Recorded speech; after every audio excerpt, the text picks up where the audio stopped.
Hello friends, welcome to my YouTube channel right to education. मैं हूं अमरजीत। और friends, यहां पर हम बात करेंगे एमपीटीईटी 2021 के बारे में, जो कि आपका 14 दिसंबर से जो है फॉर्म ऑनलाइन जो है होना स्टार्ट हो जाएगा। और यहाँ पर हम बात करेंगे वर्ग 3 के बारे में। वर्ग 3 का मतलब होता है पीआरटी अर्थात प्राइमरी शिक्षक। और यहाँ पे बहुत सारे लोगों का क्वेश्चन ये है कि जो बीएड किए हों या फिर डीएलएड किए हों या फिर बीएलएड किए हों या फिर इसके अलावा भी कोई आपने कोर्स किया हो जो आपके टीचिंग के लिए जो है वो आप एलिजिबल होते हैं। तो यहाँ पे बहुत सारे लोगों का क्वेश्चन यही है कि क्या उनका डिग्री कंप्लीट नहीं हुआ है और अर्थात उनको कह सकते हैं कि वो अपेयरिंग में है, तो क्या अपेयरिंग वाले फॉर्म भर सकते हैं कि नहीं भर सकते हैं, उसके बारे में जो है हम डिटेल डिस्कस करेंगे। और फिर यहाँ पर एक टॉपिक ये है कि जिन्होंने एनआईओ से डीएलएड किया था, जो कि 2017 से 2019 के बीच जो है वो कराया गया था, जो कि बहुत सारे लोगों के सर्टिफिकेट में जो है उनका एनसी प्रॉब्लम हो गया है, अर्थात उनका सर्टिफिकेट पास नहीं हुआ है। किसी भी कार्ड जो है उनके सर्टिफिकेट में एनसी लगा हुआ है और उनका ओरिजिनल सर्टिफिकेट नहीं मिला है। और जाहिर सी बात है कि वो जब पास नहीं हैं तो उनके सर्टिफिकेट में जो है वो एनसी मतलब एनसी जो है वो लगेगा ही। तो उनके बारे में हम बात करेंगे कि क्या वो एमपीटीईटी का फॉर्म भर सकते हैं कि नहीं भर सकते हैं। और यहाँ पर हम बात कर दें कि एमपीटीईटी जो एग्ज़ाम होता है वो यूपीटीईटी जैसे नहीं होता है। एमपीटीईटी का एग्ज़ाम जो है एक तरीके से आप कह सकते हैं वो फाइनल शिक्षक भर्ती का जो है वो परीक्षा होता है, अर्थात आप रीट की तरह जो है वो कह सकते हैं। और एमपीटीईटी का जो एग्ज़ाम होता है वो एक पात्रता परीक्षा तो होता ही है, लेकिन जो आप मध्य प्रदेश में जो गवर्नमेंट टीचर की जो है वो सर्विस लगती है, वो एमपीटीईटी का जो आपका नंबर होता है उसी के बेस पे जो है वो आपका फाइनल सिलेक्शन होता है। और जो वहाँ के गेस्ट टीचर होते हैं उनका थोड़ा सा प्रोसेस थोड़ा सा अलग होता है। उनको जो है उनका एक्सपीरियंस के आधार पर भी जो है वो नंबर ऐड किया जाता है, फिर उनका जो है फाइनल सिलेक्शन होता है। लेकिन जो आम होते हैं, मतलब जैसे स्टूडेंट होने के बाद जो है वो पात्रता परीक्षा देने के बाद गवर्नमेंट टीचर उनके बनने की प्रोसेस जो होती है वो सिर्फ एमपीटीईटी का जो उनका नंबर होगा उसी के बेस पे जो है वो होता है। तो फ्रेंड्स, वीडियो के लास्ट तक आप बने रहिएगा। यदि आपको वीडियो अच्छा लगे तो मेरे चैनल को सब्सक्राइब कर सकते हैं। यदि आप नहीं करना चाहते हैं तो फिर भी कोई दिक्कत नहीं है, लेकिन आप बिल्कुल जो है वो लाइक कर दीजिएगा यदि आपको वीडियो अच्छा लगे तब। और यहाँ पर हम बात करेंगे कि यहाँ पर जो है वो दिया हुआ है। आप सोचेंगे कि अभी जो है फॉर्म 14 तारीख से ऑनलाइन स्टार्ट होगा फॉर्म भरने के लिए, तो अभी ये कैसा आ गया। तो देखिए, ये जो फॉर्म भरा जा रहा है इसका फॉर्म जो है वो रीओपन हुआ है। इसका फॉर्म जो है दिसंबर 2019 में जो है ये फॉर्म भरा गया था, जो कि अब एग्ज़ाम होने वाला था। लेकिन मध्य प्रदेश गवर्नमेंट ने जो है इसको रीओपन किया है 14 तारीख से, 14 दिसंबर से।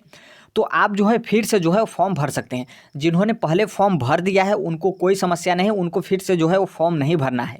और बहुत सारे लोगों का यही क्वेश्चन होगा कि 2 साल बाद जो है 2.5 साल बाद जो है फिर से रीओपन हुआ है और उस समय हमारा डिग्री इनकम्प्लीट था, कंप्लीट नहीं था, तो उस टाइम पे हमने अपेयरिंग करके फॉर्म भर दिया है। तो देखिए, आप अभी भी कुछ कर सकते हैं, क्योंकि आपको जो है करेक्शन का भी टाइम मिला है, तो आप करेक्शन कर सकते हैं। जहाँ आपका अपेयरिंग है वहाँ पे आप पासिंग डाल के अपना जो है पूरा डिटेल्स जो है वो भर सकते हैं, तो उनको कोई समस्या जो है वो नहीं होने वाला है। करेक्शन डेट भी जो है वो दिया गया है, तो आप आसानी से जो है करेक्शन कर सकते हैं।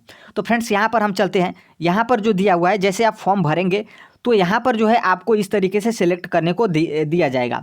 तो आप जो है जाहिर सी बात है कि यहाँ पर दिया हुआ है कि शैक्षणिक योग्यता चयन जो है प्राथमिक शिक्षक पात्रता परीक्षा में भाग लेने वाले आवेदक जो निर्धारित शैक्षणिक योग्यता अर्जित करने की परीक्षा के अंतिम वर्ष में प्रवेशरत हैं, वह भी परीक्षा पत्र में बैठने हेतु मान्य होंगे।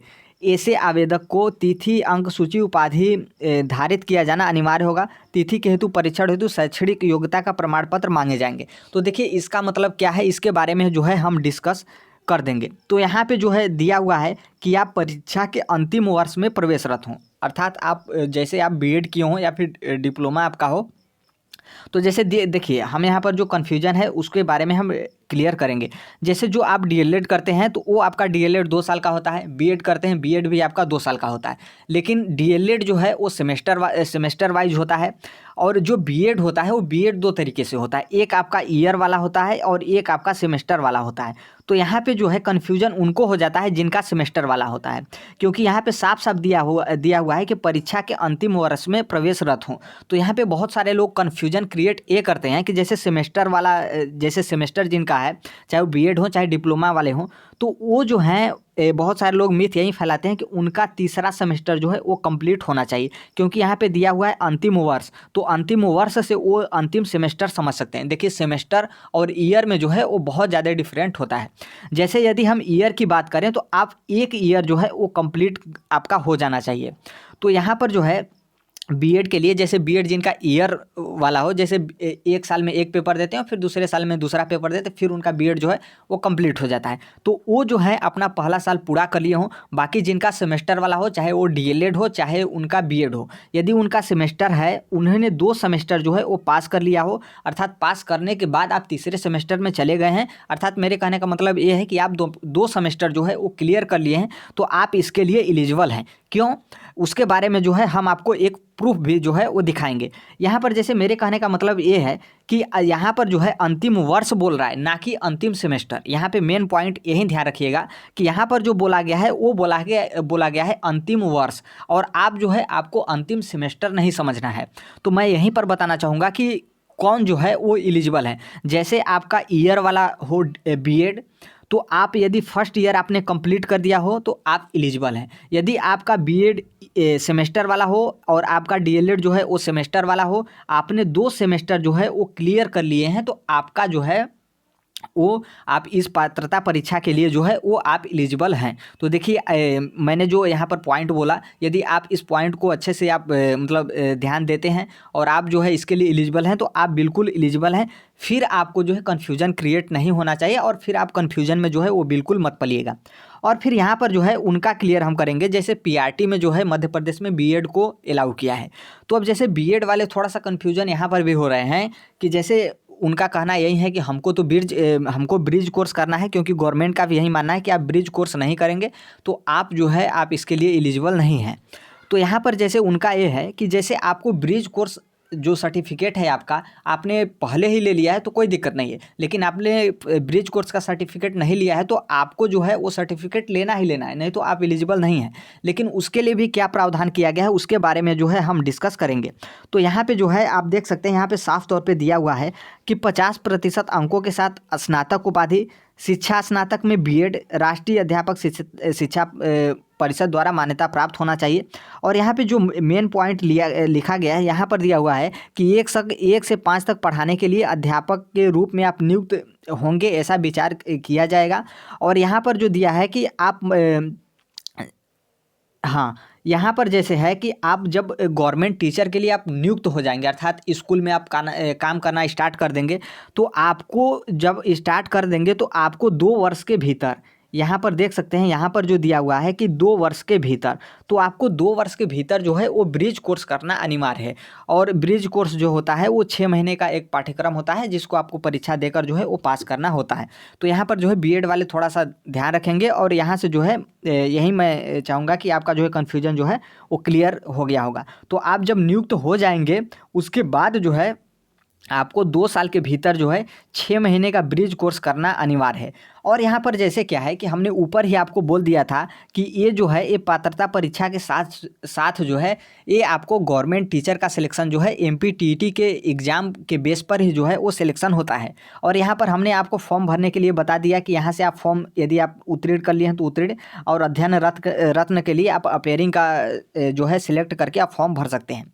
तो आपने सोचे आपका फिर कन्फ्यूजन यही होगा कि जब हमारा अपेयरिंग में है तो हमको फाइनल सिलेक्शन कैसे दिया जाएगा। तो देखिए यहाँ पर क्या होता है कि जो एमपीटीईटी का एग्ज़ाम जो है इसकी रिजल्ट की वैलिडिटी जो होती है वो 2 ईयर का होता है।